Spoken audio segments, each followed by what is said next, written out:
না, ভাঁজ হচ্ছে ভূপৃষ্ঠের বক্রতাকে ভাঁজ বলা হয়। মানে এইরকম টেরা বেঁকা থাকে, সেটাকেই ভাঁজ বলা হয়। তাহলে ভাঁজ কাকে বলে?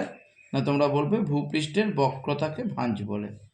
এরকম দেখবে সেই পর্বতগুলো এরকম দেখতে হয় না, তাই এরকম ভাঁজ খেয়ে খেয়ে যে পর্বত তৈরি হয় সেগুলোকে বলা হয় ভঙ্গিল পর্বত। ঠিক আছে? তাহলে ভাঁজ সৃষ্টি হয় নানান কারণে। আপাতত ভাঁজে কি কি জিনিস আছে সেগুলো একবার দেখে নিই। তাহলে এইগুলোকে কি বলা হচ্ছে? ভাঁজ বলা হচ্ছে। ভাঁজ কাকে বলে? না, ভূপৃষ্ঠের বক্রতাকে ভাঁজ বলা হয়।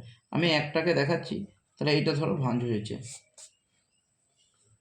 এটা ভাঁজ সৃষ্টি হয়েছে। আমি এটাকে একটু 3D করে দেখাচ্ছি। ধরো এরকম ভাঁজ সৃষ্টি হয়েছে, বোঝা গেছে? এইবারে ভাঁজে না এরকম স্তর থাকে, এরকম স্তর থাকে, এক একটা স্তরকে ভাঁজের স্তর বলা হয়। এবং একটার পরে যখন আরেকটা হয় তখন তাকে বলা হয় স্তরায়ন তল। মানে এইটা হচ্ছে একটা স্তরায়ন তল, মানে একটা স্তর থেকে একটা স্তরকে আলাদা করছে যে রেখা বা লাইনটা, তাকে বলা হয় স্তরায়ন তল। মনে থাকবে?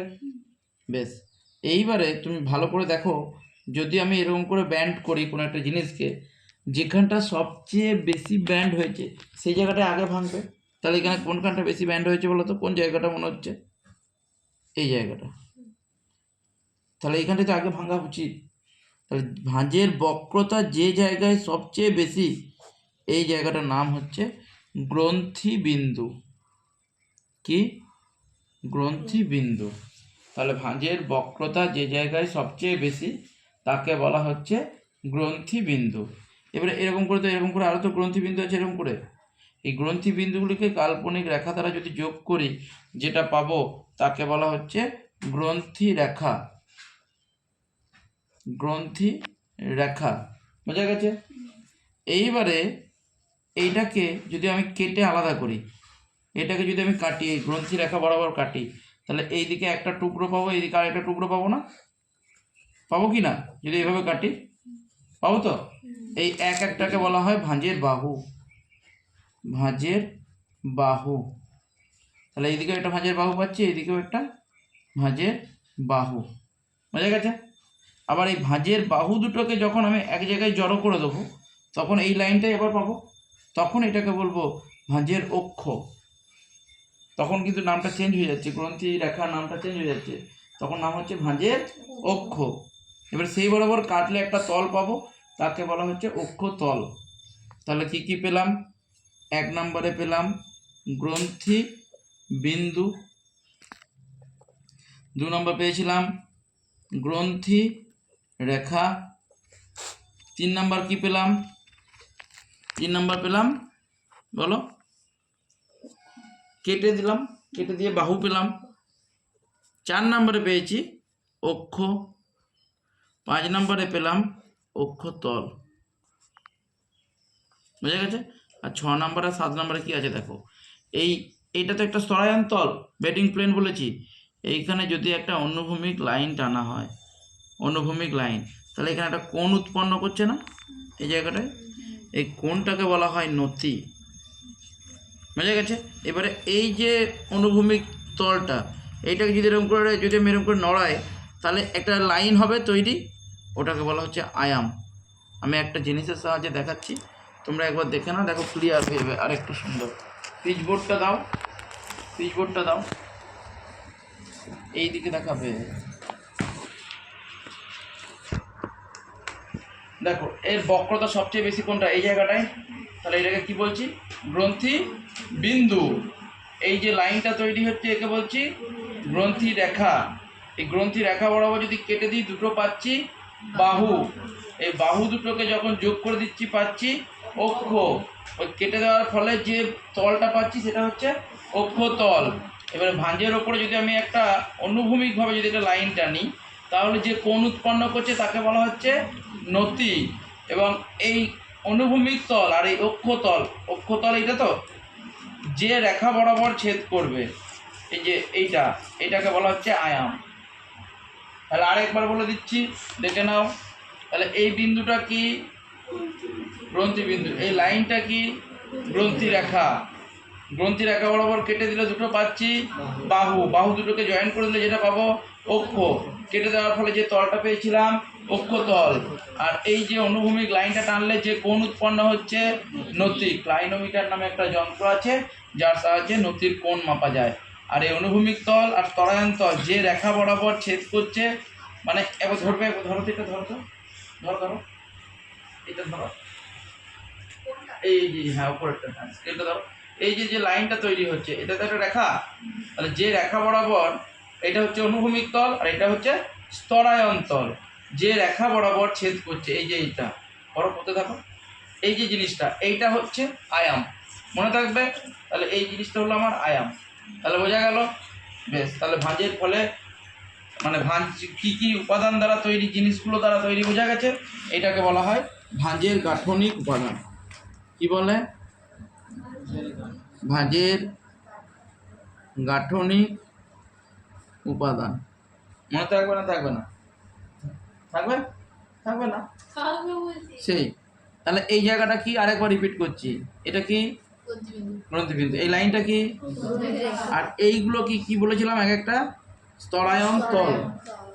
এই বরাবর কেটে দিলে যেটা পাচ্ছি, জয়েন্ট করে দিলে যেটা পাচ্ছি, কেটে দিলে যে তলটা পাচ্ছি, তারপর অনুভূমিক রেখা করলে যে কোণটা পাচ্ছি, কোন যন্ত্রের সাহায্যে মাপা হয়? ক্লাইনোমিটার। ক্লাইনোমিটার যন্ত্রের সাহায্যে অক্ষতল মাপা হয়, ক্লাইনোমিটার। মনে থাকবে, ক্লাইনোমিটার। আর এই অনুভূমিক তল আর স্তরায়ন তল যে রেখা বরাবর ছেদ করছে তাকে বলছি আয়াম। মনে থাকবে। তাহলে ভাঁজ কাকে বলে? না তোমরা বলবে ভূপৃষ্ঠের বক্রতাকে ভাঁজ বলা হয়। তাহলে এই যে ভূপৃষ্ঠের বক্রতা, এটাকেই বলা হয় ভাঁজ। বুঝে গেছে? এইবারে ভাঁজের ফলে কি কি ভূমিরূপ তৈরি হয় এক এক করে বলছি, তারপরে পরে বলবো ভাঁজ কি করে সৃষ্টি হয়। 1 নাম্বার, দেখো ভাঁজের একটা অংশ, কড়াইটাকে যদি উল্টে রাখি তাহলে যেমন হয় সেরকম, মা যখন রান্না করে যখন হয় এরকম, এটাকে উত্তল বলা হয়, এটাকে বলা হয় অবতল। তাহলে ভাঁজের যখন কোনো অংশ উঁচু উত্তল আকারে অবস্থান করে তাকে বলা হচ্ছে ঊর্ধ্বভঙ্গ। কি বলছে? ঊর্ধ্বভঙ্গ। আর যেটা অবতল আকারে অবস্থান করছে তাকে বলা হচ্ছে অধোভঙ্গ। তাহলে ভাঁজের যে অংশ উত্তল আকারে অবস্থান করে তাহলে এটা কি? ঊর্ধ্বভঙ্গ। আর এই অবতল আকারে অবস্থান করছে অধোভঙ্গ। তাহলে ভাঁজের যে অংশ উত্তল আকারে অবস্থান করে তাকে বলে, আর অবতল আকারে অবস্থান করে তাকে বলে অধোভঙ্গ। এই ঊর্ধ্বভঙ্গে সাধারণত তৈরি হয় শৈলশিরা, আর অধোভঙ্গে তৈরি হয় উপত্যকা। তাহলে ভাঁজের ঊর্ধ্বভঙ্গে সৃষ্টি হয় আর অধোভঙ্গে সৃষ্টি হয়, মনে থাকবে।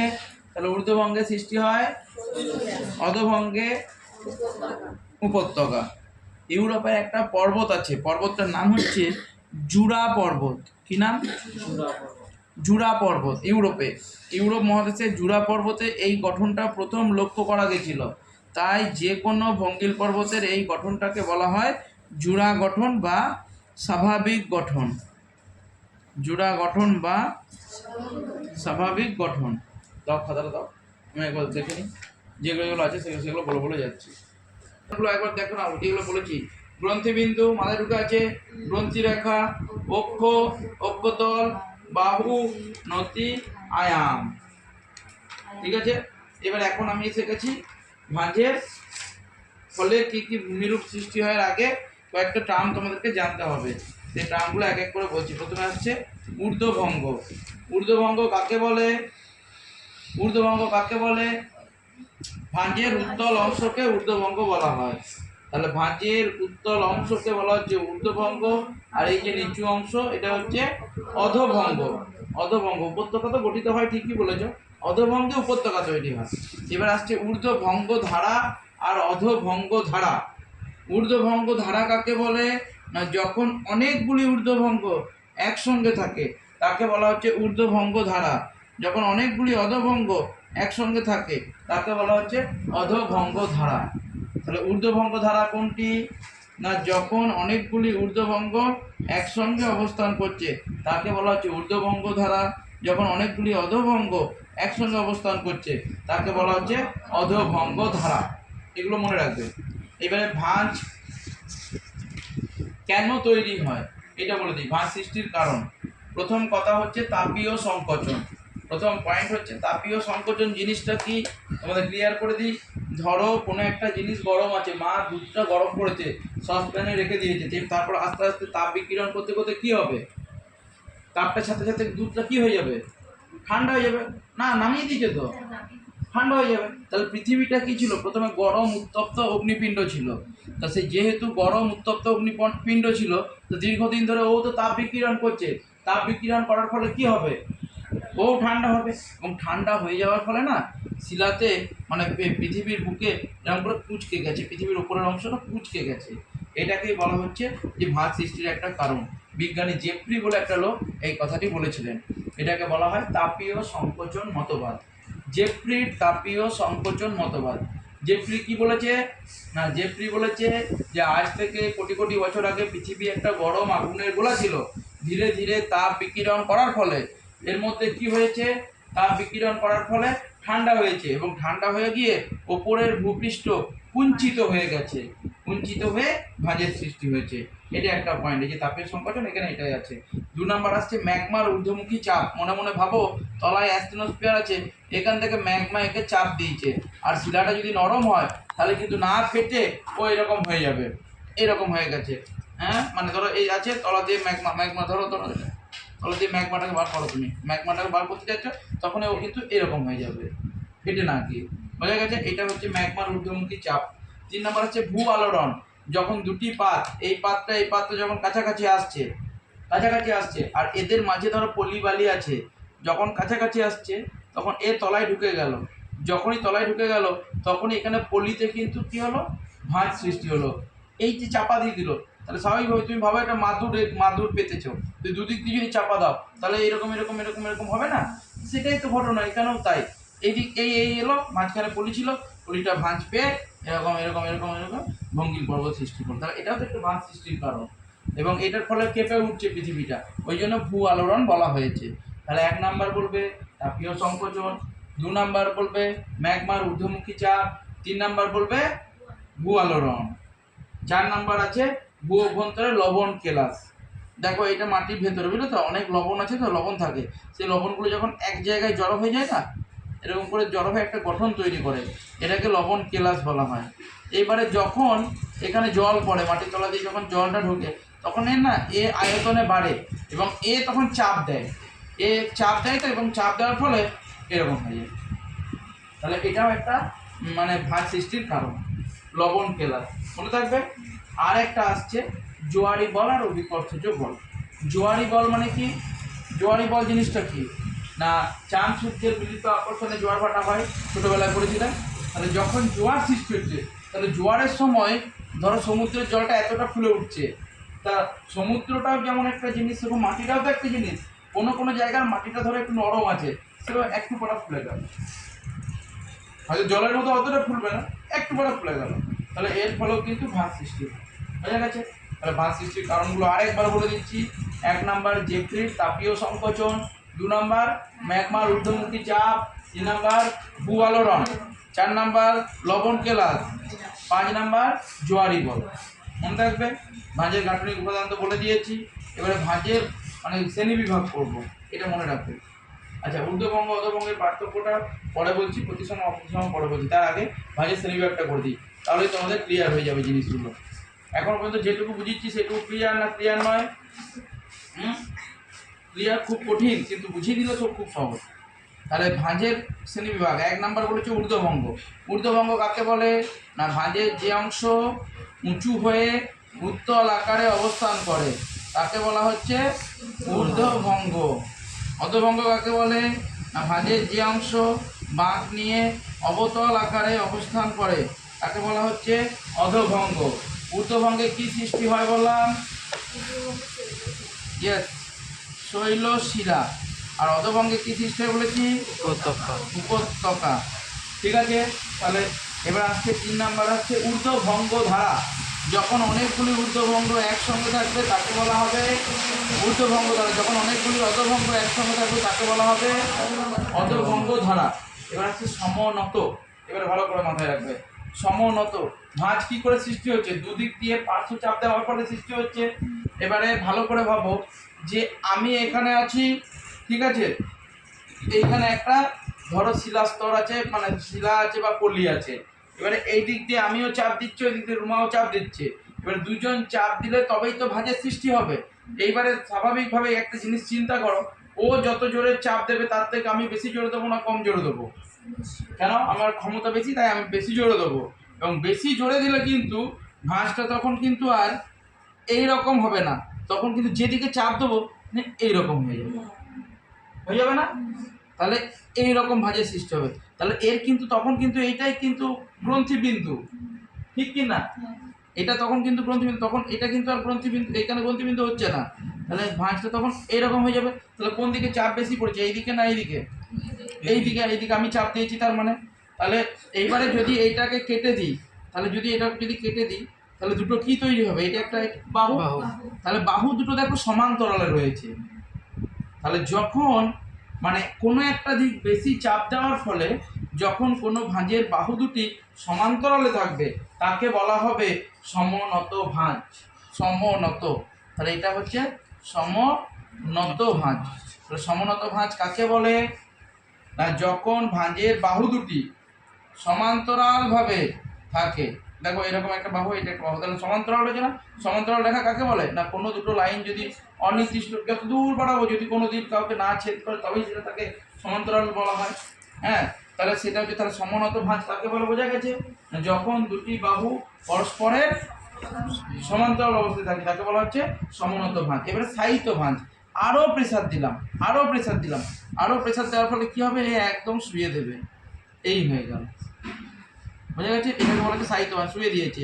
এর নতি সবসময় 0 ডিগ্রির বেশি হয় আর 10 ডিগ্রির কম হয়, তার মানে 0 থেকে 10 ডিগ্রির মধ্যে থাকে। দেখো শুয়ে দিয়েছে তো।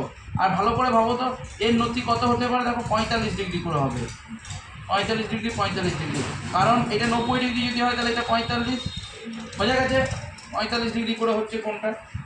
তাহলে পুরোটা যদি আমার 90 হয় তাহলে 45 করে পাবো আমরা।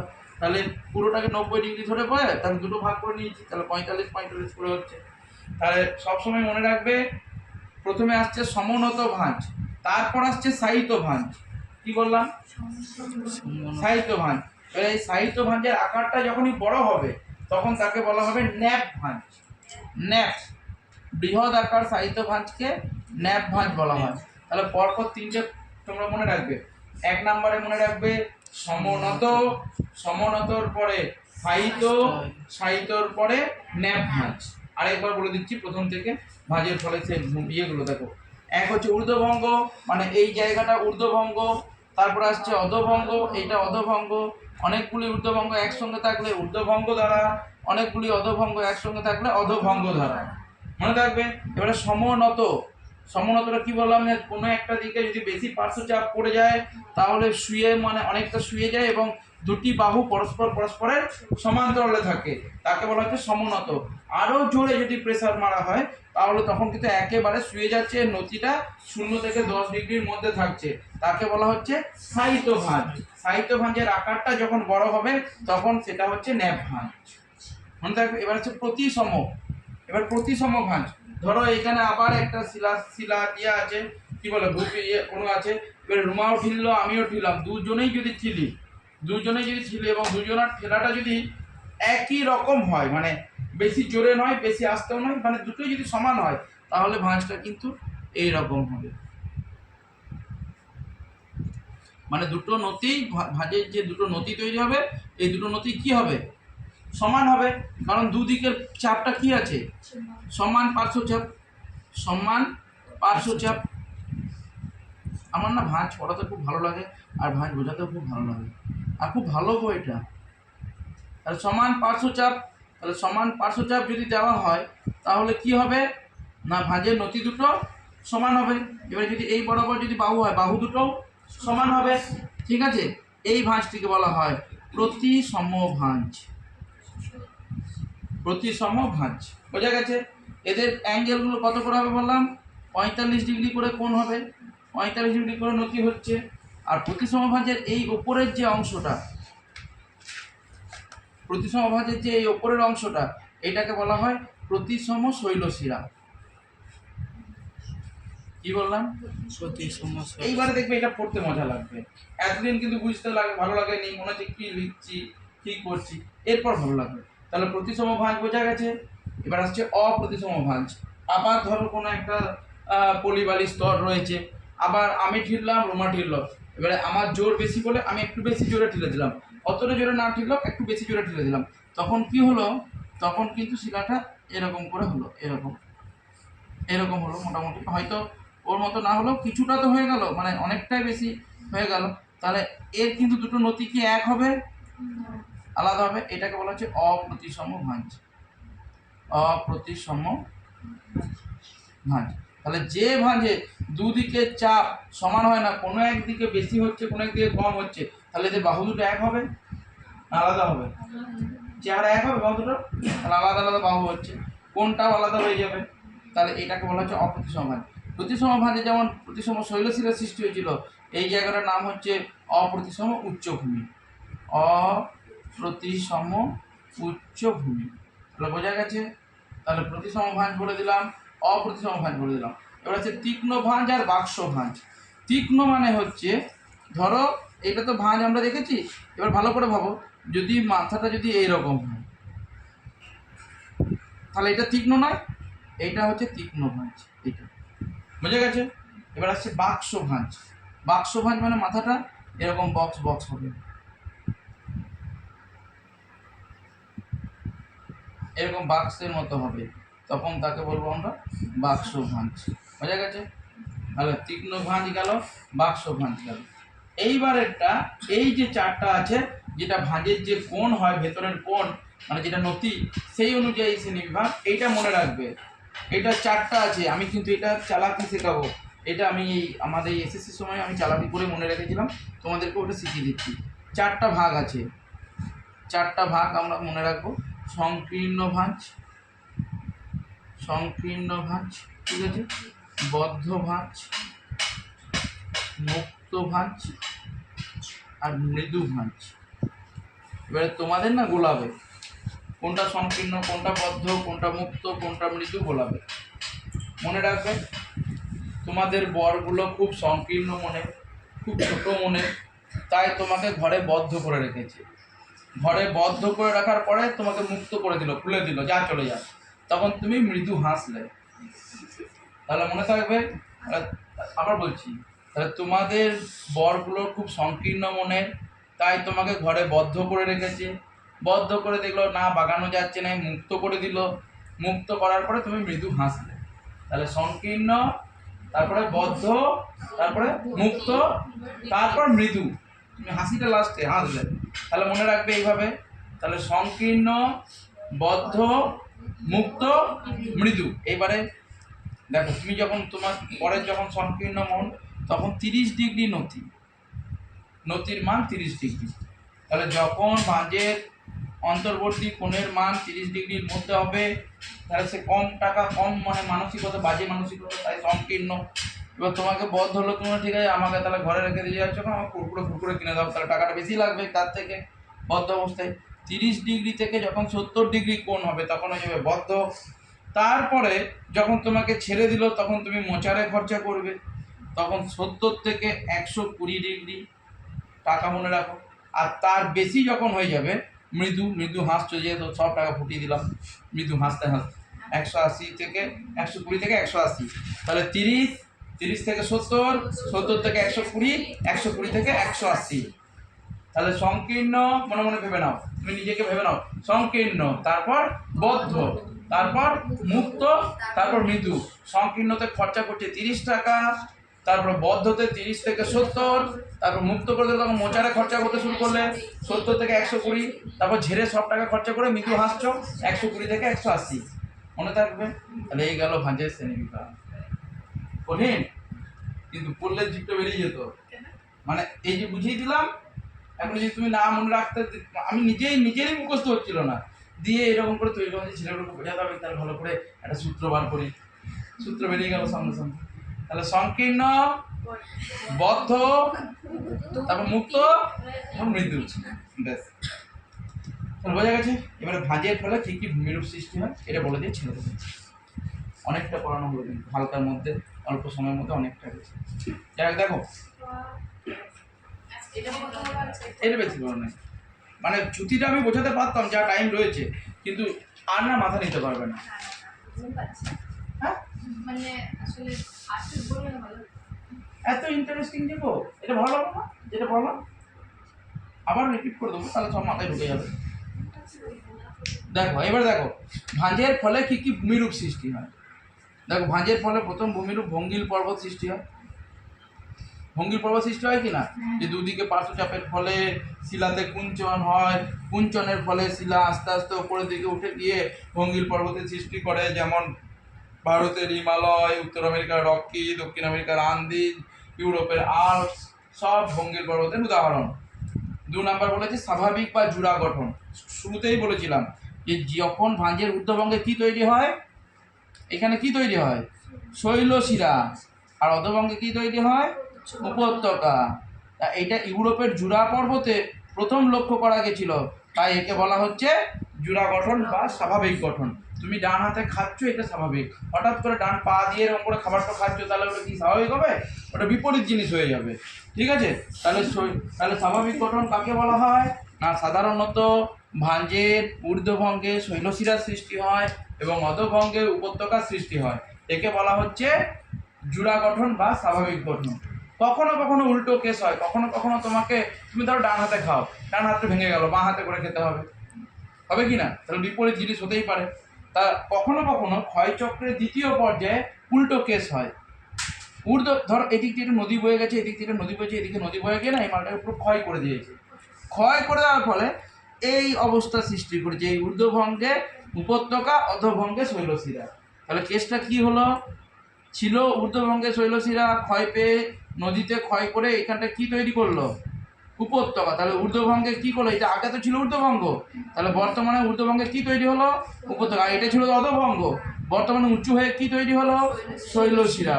এটা ক্ষয়চক্রের দ্বিতীয় পর্যায়ে হয়, ক্ষয়চক্রের দ্বিতীয় পর্যায়ে হয়। তাহলে ক্ষয়চক্রের দ্বিতীয় পর্যায়ে ঊর্ধ্বভঙ্গে উপত্যকা এবং অধোভঙ্গে শৈলশিরা তৈরি হয়, একে বলা হয় বৈপরীত্য ভূমিরূপ। এটা ভাঁজের ফলে সৃষ্টি হয়। তাহলে কি বললাম, ভাঁজের ফলে কি কি ভূমিরূপ সৃষ্টি হয়? 1 নাম্বার বলবে ভঙ্গিল পর্বত, 2 নাম্বার বলবে স্বাভাবিক বা জুড়া গঠন। জুড়া পর্বতটা কোথায় দেখা যায়? ইউরোপের জুড়া পর্বত। 3 নাম্বার কি বললাম, বৈপরীত্য ভূমিরূপ। বৈপরীত্য ভূমিরূপ মানে কি বলবে, ক্ষয়চক্রে দ্বিতীয় পর্যায়ে ঊর্ধ্বভঙ্গে কি দেখা যাচ্ছে উপত্যকা এবং অধোভঙ্গে শৈলশিরা সৃষ্টি হচ্ছে, একে বৈপরীত্য ভূমিরূপ বলা হয়।